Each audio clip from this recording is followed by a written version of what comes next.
ഇന്നത്തെ എപ്പിസോഡിൽ കമലിന്റെ മുന്നിൽ നിന്ന് സോമശേഖരൻ ചന്ദ്രയെയും പ്രകാശിനെയും ബലമായി പിടിച്ചുകൊണ്ട് പോകുമ്പോൾ ഈ കാഴ്ച കണ്ട് കമലൻ പിന്നാലെ ചെന്ന് അവരിൽ നിന്ന് അവരെ രക്ഷിക്കാനായി സോമശേഖരിൽ നിന്ന് രക്ഷിക്കാനായി കമലൻ ശ്രമിക്കുന്നു. പക്ഷേ കമലിന്റെ വാക്കുകൾ കേൾക്കാതെ ഇവരെന്താ ചെയ്തതെന്നുള്ള കാര്യം വ്യക്തമായി പറഞ്ഞു കൊടുക്കണോ എന്ന് പറഞ്ഞ് കോൺസ്റ്റബിളിനെ പറഞ്ഞ് ഏർപ്പാട് ചെയ്തിട്ട് സോമശേഖരനോടൊന്ന് മാറി നിൽക്കുമ്പോ ഈ സമയത്ത് ഇതൊന്നും അറിയാതെ വിഷ്ണു രാഘവൻ നായർക്കുള്ള ചായയും കഴിക്കാനുള്ള ഭക്ഷണവും ഒക്കെ ആയിട്ട് രാഘവൻ നായരുടെ അരികിലേക്ക് എത്തിയത്.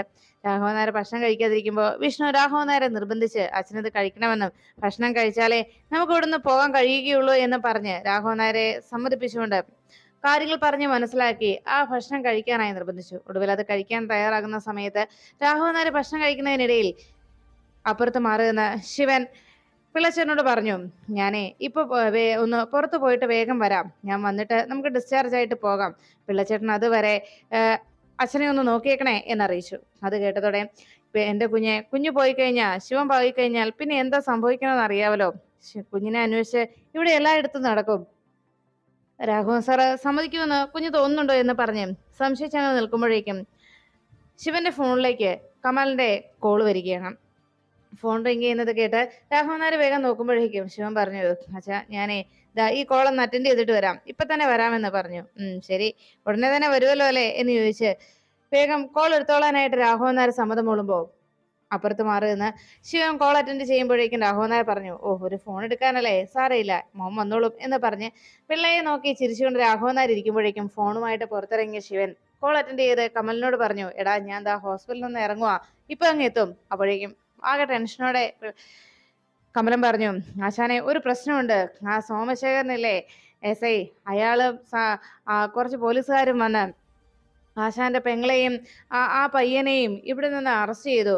എത്ര ഞാൻ പറഞ്ഞിട്ടും അയാൾ കേൾക്കുന്നില്ല, ആശാന്റെ പെങ്ങളാണെന്ന് പറഞ്ഞിട്ട് പോലും അയാൾ ഇത് കൂട്ടാക്കുന്നില്ല എന്ന് പറഞ്ഞപ്പോ ശിവൻ പറഞ്ഞു, ഒരു കാരണവശാലും കമല അവിടെ നിന്ന് സ്റ്റേഷനിലേക്ക് അവരെ കൊണ്ടുപോകാനുള്ള അവസരം ഉണ്ടാക്കരുത്, ഇങ്ങനെ നീ അവരെ തടഞ്ഞു നിർത്തണമെന്ന് പറഞ്ഞ് ഞാൻ ഇപ്പൊ തന്നെ വരാമെന്ന് പറഞ്ഞ് വണ്ടിയെടുത്ത് അവിടെ നിന്ന് ഇറങ്ങുന്നു. ഉടനെ അവരെ ജീപ്പിലേക്ക് ബലമായി പിടിച്ചു കയറ്റുമ്പോൾ കമലിന് ഓടി വന്ന സോമശേഖരനോട് പറഞ്ഞു, എന്റെ സാറേ ഞാൻ പറഞ്ഞല്ലോ, അത് ആശാന്റെ പെങ്ങളും ആ പെൺകുട്ടി വിവാഹം കഴിക്കാൻ പോകുന്ന പയ്യനുമാണ്, സാറൊന്ന് മനസ്സിലാക്കുക എന്ന് പറഞ്ഞപ്പോ കമലിനോട് സോമശേഖരൻ പറഞ്ഞു, എനിക്ക് മനസ്സിലായടാ, അത് നിന്റെ പുതിയ ആശാന്റെ പെങ്ങളാണെന്ന് എനിക്ക് മനസ്സിലായി, പക്ഷേ നിന്റെ ആശാനെ ഈ പോലീസുകാരോട് പ്രത്യേകിച്ച് യൂണിഫോത്തോട് വല്ലാത്ത ഒരു വൈരാഗ്യമുണ്ട്, അതുകൊണ്ട് അവന്റെ ആ ഒരു ബഹളം, അവന് ഈ യൂണിഫോം കാണുമ്പോഴുള്ള അവന്റെ ആ പ്രശ്നം ഞാൻ അങ്ങ് മാറ്റും.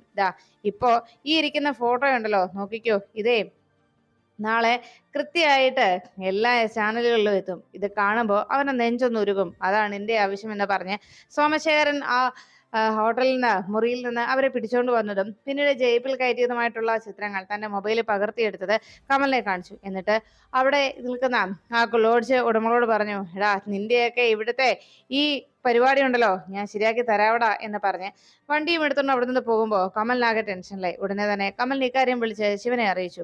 ആശാനെ ആകെ കുഴപ്പമായി, വണ്ടിയായിട്ട് അവരിവിടുന്ന് പോയി എന്ന് പറഞ്ഞപ്പോ നീ ഫോൺ വെച്ചോ എന്ന് പറഞ്ഞ് ശിവൻ കോള് കട്ട് ചെയ്തു. അപ്പോഴാണ് ശാലിനി കുടുംബശ്രീയിലേക്ക് വന്നെത്തിയത്. കാറിൽ നിന്ന് ശാലിനി ഇറങ്ങിയതും അവിടെ സിറ്റ് ഔട്ടിലിരുന്ന് കറിക്ക് എറിഞ്ഞുകൊണ്ടിരുന്ന ശാലിനിയെ കണ്ടതും കണ്ടില്ല എന്ന ഭാവത്തിൽ ജോലി ചെയ്തുകൊണ്ടിരിക്കുമ്പോൾ ശാലിനി അരികിലേക്ക് വന്നിട്ട് ചോദിച്ചു, ശ്യാമയും അമ്മ എവിടെ? അമ്മ ഇവിടെ ഇല്ല എന്ന് പറഞ്ഞപ്പോ അപ്പുറത്ത് ശാരിക കുടുംബശ്രീയിൽ ജോലി ചെയ്യുന്നത് കണ്ടു. ശാരിക ചേച്ചി ഇപ്പോഴും ഹോട്ടലിൽ തന്നെയാണല്ലേ എന്ന് ചോദിച്ചപ്പോ ശ്യാമ പറഞ്ഞു, പിന്നല്ലാതെ അവിടുത്തെ ജോലി പിന്നെ ആരാ നോക്കുക, വലിയേച്ചി അവിടെ നോക്കും, ഞാൻ വീട്ടിലെ കാര്യങ്ങളും ചെയ്യും, ഒരാളെ കൊണ്ട് ഇതെല്ലാം കൂടെ പറ്റില്ലല്ലോ എന്നിങ്ങനെ പറഞ്ഞുകൊണ്ട് നിന്നപ്പോ ശാരിക വേഗം ശാലിനി വന്നത് കണ്ട് അരികിലേക്ക് ശാലിനിയോട് കാര്യങ്ങൾ സംസാരിക്കാനായിട്ട് വന്നു. അമ്മ എല്ലായ്പ്പോഴും കുഞ്ഞേച്ചിയുടെ അടുത്ത് തന്നെയാണല്ലോ, അമ്മയ്ക്ക് ഇപ്പൊ ഞങ്ങളെ പോലും വിശ്വാസമില്ല, അമ്മ അങ്ങനെ ആ രീതിയിലുള്ള പ്രവർത്തികൾ അവിടെ കാണിച്ചു കൂട്ടുന്നതെന്ന് അറിയിച്ചപ്പോ ശ്യാമയോട് ശാലിനി പറഞ്ഞു, അമ്മ എന്തിയെ, എന്നെ കാണുമ്പോ സാധാരണ അമ്മ ഇവിടേക്ക് ഇറങ്ങി വരേണ്ടതാണല്ലോ, അമ്മയെ കണ്ടില്ലല്ലോ എന്ന് ചോദിച്ചപ്പോ ശ്യാമ പറഞ്ഞു, അമ്മ മാർക്കറ്റിൽ പോയിരിക്കുകയാണ്, പച്ചക്കറി മറ്റും വാങ്ങിക്കാനായിരിക്കും, ഞങ്ങളെ ഇപ്പം അമ്മയ്ക്ക് തീരെ വിശ്വാസമില്ല, ഞങ്ങളോട് അമ്മ അങ്ങനെയൊന്നും സംസാരിക്കാറ് പോലുമില്ല, ഇപ്പോ അമ്മ എല്ലായ്പ്പോഴും കുഞ്ഞേച്ചിയുടെ കൂടെയാണല്ലോ, അതുകൊണ്ട് കുഞ്ഞേച്ചിയെ മാത്രമേ ഇപ്പൊ അമ്മയ്ക്ക് വിശ്വാസവുമുള്ളൂ എന്ന് പറഞ്ഞ് ശ്യാമ പരിഭവം പറയുന്നത് കേട്ട് ശാലിനി പറഞ്ഞു, ശ്യാമേ നീ അങ്ങനെയൊന്നും വിചാരിക്കണ്ട, അമ്മയ്ക്ക് എല്ലാവരും ഒരുപോലെ തന്നെയാണ്, പിന്നെ ഇപ്പോ അമ്മ വീട്ടിലേക്ക് വരുന്നത് എനിക്കൊരു ആശ്വാസം തന്നെയാണെന്ന് പറഞ്ഞപ്പോ ശാരികയും അവിടേക്ക് വന്നെത്തി. അപ്പോഴേക്കും ശ്യാമ പറഞ്ഞു, കുഞ്ഞേച്ചി ഇവിടെ രോഹിത് ഇപ്പൊ വന്ന് നിൽപ്പുണ്ട്. പക്ഷേ രോഹിത് ഇതൊരു അന്യ വീടായതുകൊണ്ട് ഈ വീടിനോട് വലിയ താല്പര്യമൊന്നും കാണിക്കുന്നില്ല. അത് സ്വന്തമല്ല എന്നുള്ളൊരു ധാരണ രോഹിത്തിനുള്ളത് കൊണ്ട് തന്നെയാണ്. എന്തായാലും അമ്മ മിക്കവാറും കുഞ്ഞേച്ചിയുടെ അടുത്ത് തന്നെയാണ്. അവിടുന്ന് അമ്മയ്ക്ക് ഇങ്ങോട്ട് വരാനും താല്പര്യമില്ല. മാത്രമല്ല ഇവിടെ ഇപ്പോ ഞങ്ങളെ പോലും അമ്മയ്ക്ക് വിശ്വാസമില്ലാത്ത പെരുമാറ്റങ്ങളാണ് അമ്മ കാണിച്ചു കൂട്ടുന്നത്. അതുകൊണ്ട് തന്നെ അമ്മ ഇനി എവിടെ വന്ന് നിൽക്കുന്നതെങ്കിൽ അമ്മ ഈ വീട് സ്ഥലവും ഞങ്ങൾക്ക് എഴുതി തന്നേക്ക്, ഞങ്ങൾക്ക് രണ്ടുപേർക്കും കൂടി. അപ്പൊ പിന്നെ രോഹിത്തിന് സ്വന്തമാണെന്നുള്ളൊരു തോന്നലുണ്ടാവുമ്പോ ഇവിടെ ഉത്തരവാദിത്തോടെ രോഹിത് നിൽക്കുകയും ചെയ്യും. എന്താ കുഞ്ഞേച്ചിക്ക് ഞങ്ങൾ പറയുന്നത് മനസ്സിലായില്ലേ എന്ന് ചോദിച്ചപ്പോ, ഇടി നീ എന്തൊക്കെയാ ഈ പറയുന്നത്? അമ്മ അങ്ങനെയൊന്നും ചെയ്യുകയില്ല, അമ്മ അങ്ങനെ ആരെയും വേർതിരിച്ച് കാണുകയില്ല എന്ന് പറഞ്ഞപ്പോ, അത് ശരി കുഞ്ഞേച്ചിക്ക് ഞാൻ പറഞ്ഞ വിശ്വാസമായില്ലേ, എന്നാ ഇങ്ങോട്ട് വാ, ഞാൻ കാണിച്ചു തരാം. അമ്മയുടെ റൂമും പൂട്ടിയിട്ടിട്ടാണ് പോയിരിക്കുന്നത്, ദാ ഇവിടെ വന്ന് നോക്കുന്ന പറഞ്ഞ് ശാലിനിയെ പിടിച്ചു വലിച്ചുകൊണ്ട് നേരെ ശാരദാമ്മയുടെ റൂമിന് മുന്നിലേക്ക് വന്നത്. വാതിലിൽ വന്ന് ശാലിനി തള്ളി തുറക്കാനായിട്ട് വാതിലിട്ടും തള്ളു കൊടുത്തു. പക്ഷെ വാതിൽ തുറക്കാത്തത് കണ്ട് ശാലിനിയോട് ശ്യാമ പറഞ്ഞു, കുഞ്ഞേച്ചി എത്ര തള്ളിയാലും വാതിൽ തുറക്കില്ല. കാരണം അമ്മ വാതിൽ ലോക്ക് ചെയ്ത് താക്കോലുമായിട്ടാ പോയിരിക്കുന്നത്. അതാ പറഞ്ഞേ, ഞങ്ങളോട് അത്രത്തോളം വിശ്വാസക്കുറവായി കഴിഞ്ഞു അമ്മയ്ക്ക്. ഇത്രയൊക്കെ ഞങ്ങളെ ഇങ്ങനെ അവഗണിച്ചു വിടാൻ ഞങ്ങളെ എന്താ വല്ലോ മാർക്കറ്റിൽ നിന്നും അമ്മ പണം കൊടുത്ത് വാങ്ങിയതാണോ, വല്ലോ തവിടോ മറ്റോ കൊടുത്ത് ഞങ്ങളെ വാങ്ങിച്ചതാണോ അമ്മ എന്നൊക്കെ ശാരികയും സംശയപ്പെട്ടുകൊണ്ട് ശാലിനിയോട് പരിഭവം പറയുമ്പോൾ ഇത് കേട്ട ശാലിനി പറഞ്ഞു, അതെ അമ്മ വരുമ്പോ ഞാൻ ചോദിക്കാം എന്തുകൊണ്ട് അമ്മ ഇങ്ങനെയൊക്കെ പെരുമാറുന്നതെന്ന്. ശാലിനി അവർക്ക് വാക്ക് നൽകി. അപ്പോഴേക്കും പിന്നാലെ വന്ന് ശാൽമ പറഞ്ഞു, കുഞ്ഞേച്ചിയോട് എനിക്കൊരു കാര്യം പറയാനുള്ളൂ. ഞാൻ പറഞ്ഞ കാര്യം കുഞ്ഞേച്ചി അമ്മയോട് സംസാരിക്കേ. ഇത് ഞങ്ങളുടെ രണ്ടുപേരുടെയും പേരിൽ എഴുതിത്താ, അപ്പൊ പിന്നെ പ്രശ്നമില്ലല്ലോ, ഞങ്ങൾ ഇത് നോക്കിക്കോളാം.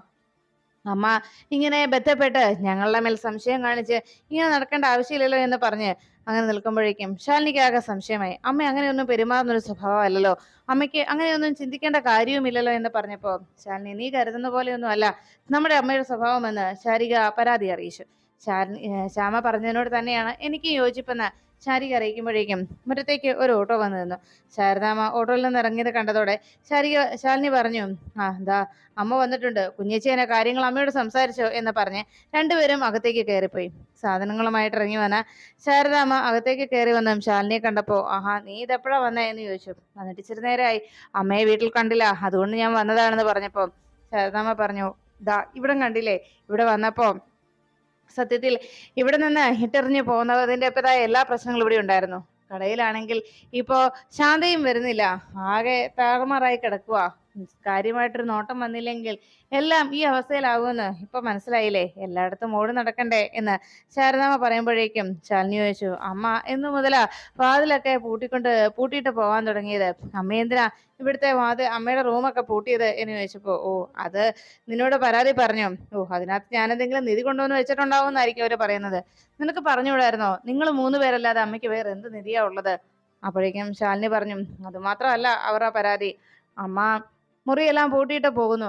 അമ്മ ഇങ്ങനെ എല്ലായ്പ്പോഴും എൻ്റെ അടുത്ത് വന്ന് നിൽക്കുന്നത് കൊണ്ട് ഈ ഈ വീടിന്റെ വിഹിതം ഇത് രണ്ടുപേരുടെയും പേരിലായിട്ട് ഷെയർ എഴുതി കൊടുക്കാനാണ് അവർ ആവശ്യപ്പെട്ടിരിക്കുന്നത് പറഞ്ഞപ്പോ ശാരദാമ്മ ശാലിനിയെ നോക്കി.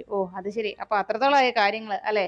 അല്ല പിന്നെ അമ്മ ഇങ്ങനെ റൂമൊക്കെ പൂട്ടിയിട്ടിട്ട് പോയാൽ പിന്നെ അവര് അങ്ങനെയല്ലേ പറയൂ എന്ന് പറഞ്ഞപ്പോ ശാലിനിയെ നോക്കിയിട്ട് ശാരദാമ്മ പറഞ്ഞു, അപ്പൊ അവർക്ക് മാത്രമല്ല നിനക്കും അക്കാര്യത്തിൽ സംശയമുണ്ട്, ഞാൻ എന്തോ അവിടെ സൂക്ഷിച്ചു വെച്ചിട്ടുണ്ട് എന്ന് അല്ലെ? ശരി ബാ നീ ഇങ്ങ് വന്നേ എന്ന് പറഞ്ഞ് ശാരദാമ്മ ശാലിനിയെ വിളിച്ചുകൊണ്ട് പോന്നു. അമ്മേ എന്ന് വിളിച്ചതും നീ വാടി ഇവിടെ എന്ന് പറഞ്ഞ് ശാരദാമ്മ ബലമായി തന്റെ മുറിയുടെ അടുത്തേക്ക് ശാലിനിയെ കൂട്ടിക്കൊണ്ട് ചെല്ലുന്നു.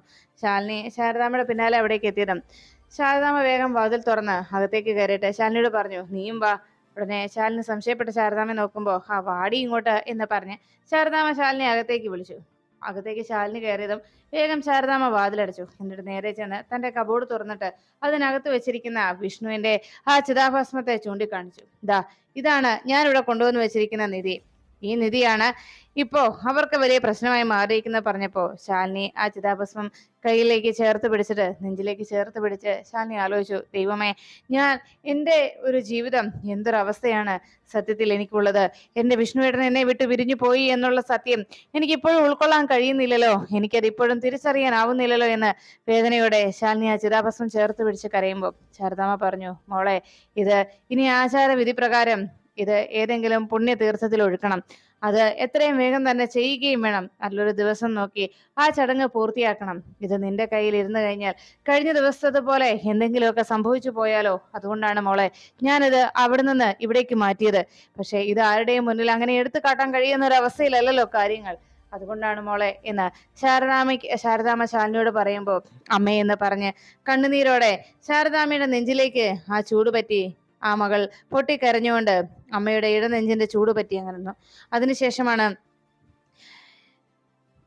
സോമശേഖരനും സംഘവും ചന്ദ്രയെയും പ്രകാശനുമായിട്ട് സ്റ്റേഷനിലേക്ക് പോകുന്ന വഴി പോലീസ് ജീപ്പിന് കുറുകെ മറ്റൊരു കാറ് വന്ന് നിൽക്കുന്നത്.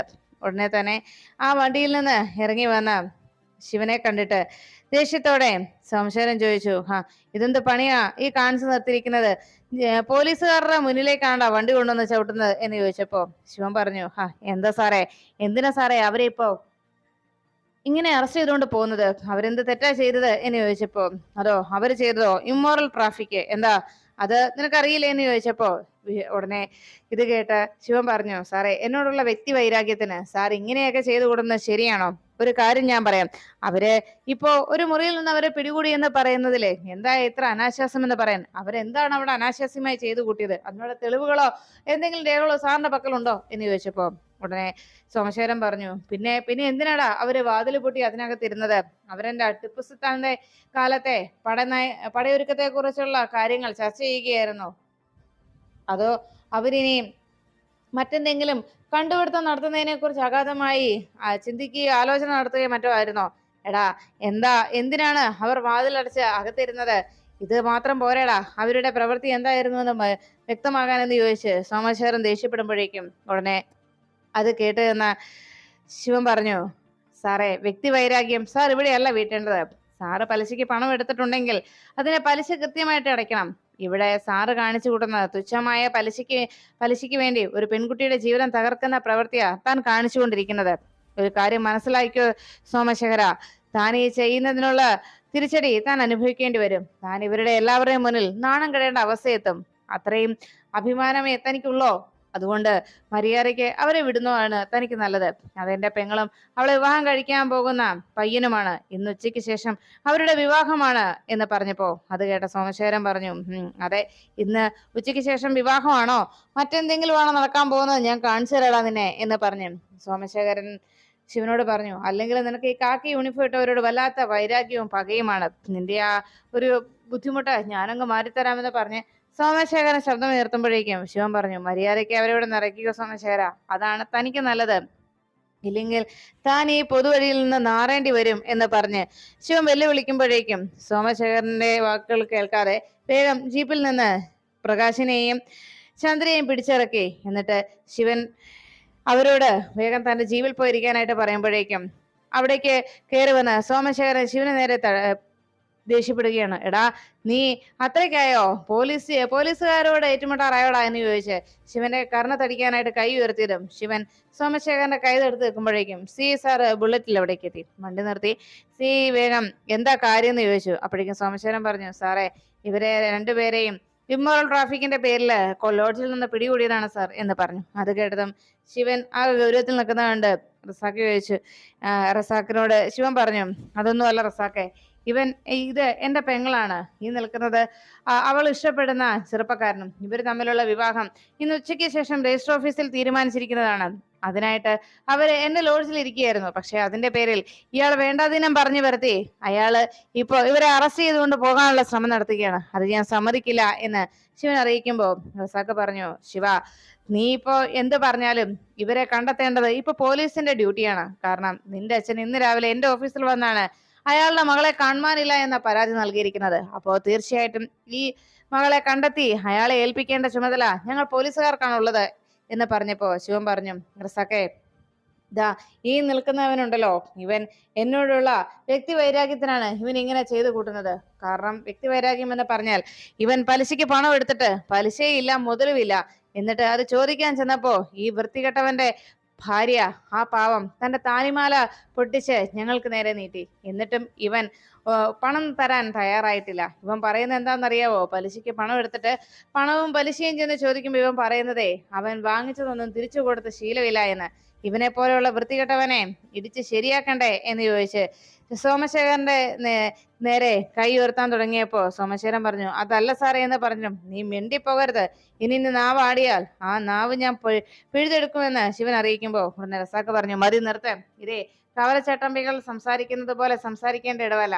ഒരു കാര്യം ഞാൻ പറഞ്ഞേക്കാം, ഇപ്പോ ഇവിടെ സംഭവിച്ചിരിക്കുന്നത് ഇത് പോലീസിന്റെ ഡ്യൂട്ടിയാണ്. നിന്റെ അച്ഛൻ നൽകിയ, അതായത് മാണിക്കോത്ത് മഹേന്ദ്രൻ നൽകിയ പരാതിയുടെ അടിസ്ഥാനത്തിൽ നടത്തിയിരിക്കുന്നതിന്റെ അന്വേഷണത്തിന്റെ റിസൾട്ടാണ് ഇപ്പോൾ കണ്ടിരിക്കുന്നത്. അതുകൊണ്ട് തന്നെ തീർച്ചയായിട്ടും ഇവരെ രണ്ടുപേരെയും എനിക്ക് സ്റ്റേഷനിലേക്ക് കൊണ്ടുപോയി തീരുമെന്ന് പറയുമ്പോൾ ശിവൻ പറഞ്ഞു, റസാക്കെ, ഒരു കാര്യം ഞാൻ പറയാം, എൻ്റെ അച്ഛൻ ഇവരെ രണ്ടുപേരെയും കണ്ടാൽ ഒരിക്കലും ഇവരെ ഒന്നിപ്പിക്കാനായിട്ട് തയ്യാറെടുക്കില്ല. പകരം ഇവരെ രണ്ടുപേരെയും രണ്ടു വഴിക്ക് തിരിക്കാനാണ് അച്ഛൻ തീരുമാനിച്ചിരിക്കുന്നത്. അച്ഛൻ തീരുമാനിച്ചുറപ്പിച്ച വിവാഹം നടത്തുക എന്നതാണ് അച്ഛന്റെ ലക്ഷ്യം. അതുകൊണ്ട് ദേവി ഇവരെ രണ്ടുപേരെയും അവരുടെ മുന്നിലേക്ക് റസാക്ക് എത്തിക്കരുത്, എൻ്റെ അച്ഛന്റെ മുന്നിലേക്ക് ഇട്ടുകൊടുക്കരുത് എന്ന് പറഞ്ഞപ്പോ റസാക്ക് വീണ്ടും ശിവനോട് പറഞ്ഞു, ശിവ, ഞാൻ നിന്നോട് പറഞ്ഞല്ലോ, പോലീസിന്റെ ഡ്യൂട്ടി പരാതി നൽകിയിരിക്കുന്ന ആളുടെ പരാതിയുടെ അടിസ്ഥാനത്തിൽ അയാൾക്ക് അനുകൂലമായുള്ള നിലപാട് സ്വീകരിക്കുക എന്നുള്ളതാണ്. അതുകൊണ്ട് തന്നെ ഇവിടെ ഇപ്പോ അയാൾ നൽകിയ പരാതിയിന്മേൽ അയാളുടെ മകളെ കണ്ടെത്തി അയാളെ ഏൽപ്പിക്കുക എന്നതാണ് ഞങ്ങളുടെ ഡ്യൂട്ടി എന്ന് വീണ്ടും റസാക്ക് പറയുമ്പോ ശിവൻ പറഞ്ഞു, റസാക്കെ, ഞാൻ പറയുന്നത് നീ കേൾക്ക്.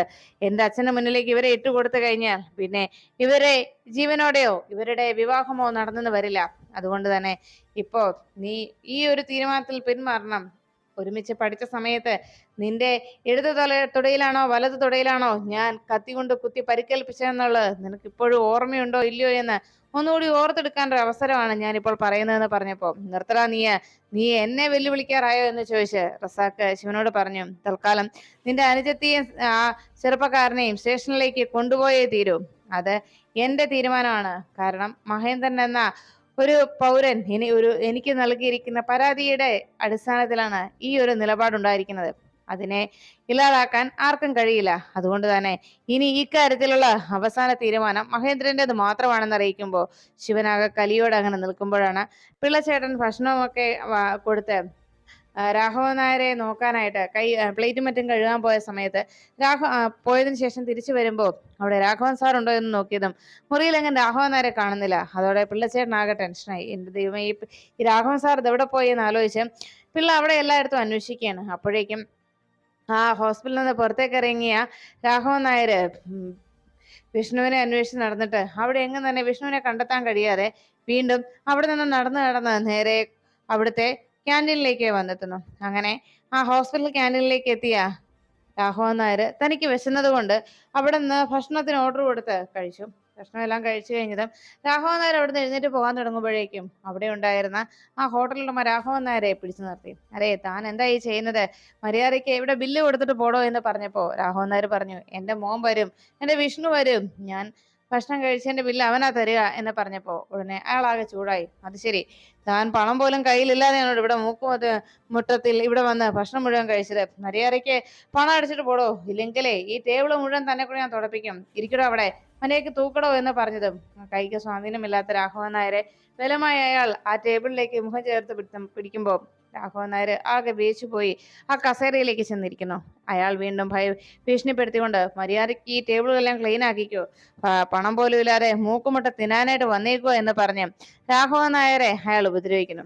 രാഘവൻ നായരെ ബന്ധപ്പെട്ട് ഒരു വിധത്തിൽ ആ ചെയറിലേക്ക് അങ്ങനെ ഇരിക്കുമ്പോൾ രാഘവൻ നായരെ അന്വേഷിച്ച് അവിടെയെല്ലാം പരതി നടക്കുകയായിരുന്നു പിള്ള. അപ്പോഴാണ് സ്റ്റേഷനിലേക്ക് എത്തിയ ചന്ദ്രയെയും പ്രകാശിനെയും അവിടേക്ക് പിടിച്ചു നിർത്തിയിട്ട് റസാക്ക് ഉടനെ തന്നെ മാണിക്കോത്ത് മഹേന്ദ്രന്റെ ഫോണിലേക്ക് വിളിക്കുന്നു. മഹേന്ദ്രൻ കോൾ എടുത്തതും റസാക്ക് പറഞ്ഞു, സാറ് ആവശ്യപ്പെട്ടതുപോലെ സാറിന്റെ മകളെ തട്ടിക്കൊണ്ടുപോയ ആളെയും പ്രകാശ് എന്ന ആളെയും ചന്ദ്ര എന്ന് പറയുന്ന പെൺകുട്ടിയെയും ഞങ്ങൾ കസ്റ്റഡിയിൽ എടുത്തിട്ടുണ്ട്. ഇനി സാറ് വന്നതിന് ശേഷം എന്ത് വേണമെന്ന് തീരുമാനിക്കാമെന്ന് അറിയിച്ചു. അതിനെന്താ, ഞാൻ ഇപ്പോൾ തന്നെ എത്താമെന്ന് പറഞ്ഞ് സ്റ്റേഷനിലെത്തിയ മഹേന്ദ്രന്റെ തീരുമാനം കേട്ട് എല്ലാവരും ഞെട്ടുകയാണ്. എൻ്റെ ഇഷ്ടമല്ല ഇവിടെ നടപ്പിലാക്കേണ്ടത്, എൻ്റെ മകളുടെ ഇഷ്ടമാണ് ഇനി നടപ്പിലാക്കേണ്ടത്. അവൾ ആരെയാണോ ഇഷ്ടപ്പെടുന്നത്, ആരോടൊപ്പം ജീവിക്കാനാണോ അവൾ ആഗ്രഹിക്കുന്നത്, അത് തന്നെ നടക്കട്ടെ എന്ന മഹേന്ദ്രന്റെ തീരുമാനം കേട്ട് അവിടേക്ക് എത്തിയ ശിവനും റസാക്കും എല്ലാവരും ഞെട്ടിത്തെറിച്ചിരിക്കുമ്പോൾ അതൊട്ടും ഉൾക്കൊള്ളാനാകാതെ, ഒട്ടും വിശ്വസിക്കാനാകാതെ പ്രകാശനും ചന്ദ്രയും കണ്ണു തള്ളി നിൽക്കുന്നു.